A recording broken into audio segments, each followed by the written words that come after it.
And I'm going to talk about the process of meeting facilitation, which has a 5-step process. And what I'm going to do is walk through each of these steps and then give you a chance to think about how these steps might have shown up in a successful meeting.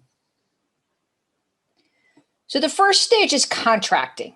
And by this, I do not mean contracting for an outside expert or an outside facilitator to facilitate the meeting. What I mean about contracting is really setting the stage for what is the work. And there are 4 questions that fall in the contracting stage. The first is, what's the desired outcome? What is the group really intending to accomplish? Even if you are facilitating an internal meeting, maybe you even lead the team that you are facilitating, being really clear about what's our desired outcome for this meeting. How many people will be there? And what roles do the individuals play in the organization? A corollary is, are those the right people to achieve the desired outcome? Do they have the decision-making authority? Do they have expertise and perspective to contribute? So it's not only about how many people, but it's about their roles. And it's really about double checking, is this the right group of people? How much time has been allocated?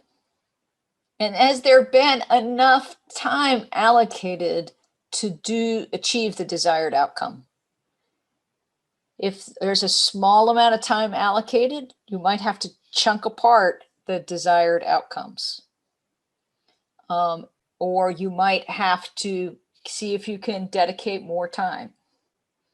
So really figuring out, how do these things fit together? And then the 4th thing is, what kind of... Meredith, can I ask a question about... Sure.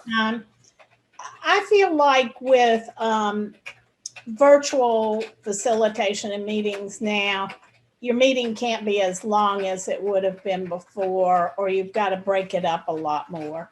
Absolutely. Yep.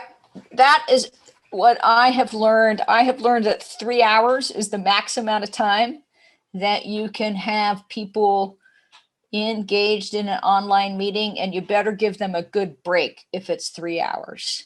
Much more than 3 hours, people just can't sit still and can't engage. And so I've done several sessions recently where, the original intention was going to be an all-day meeting, and we've broken it apart into 2 3-hour sessions. So yeah, definitely sort of recognizing not only how much time has been allocated, but what amount of time is feasible. And it's interesting. So there are some advantages to online meetings, because sometimes we used to pack too much into a day, because if we were getting people together in person, we wanted to make sure we were maximizing the time that people were traveling. So we would pack too much into a day. And people were not able to sort of sustain energy, or they were doing too much of the wrong work. I also want to say that when you get clear about desired outcome and people and time and kind of space or technology, and particularly desired outcome and people, you better understand, is this a meeting worth having? Because you might be able to, if the desired outcome is, I want my staff to know about X, an email might suffice. If it is, I want my staff to hear about X, have a chance to really share their sense of upsides and downsides of what this might mean, and to have conversation and to hear from colleagues, then that might be worthy of a meeting. But if I just want to pull people together and tell them something, I can send an email.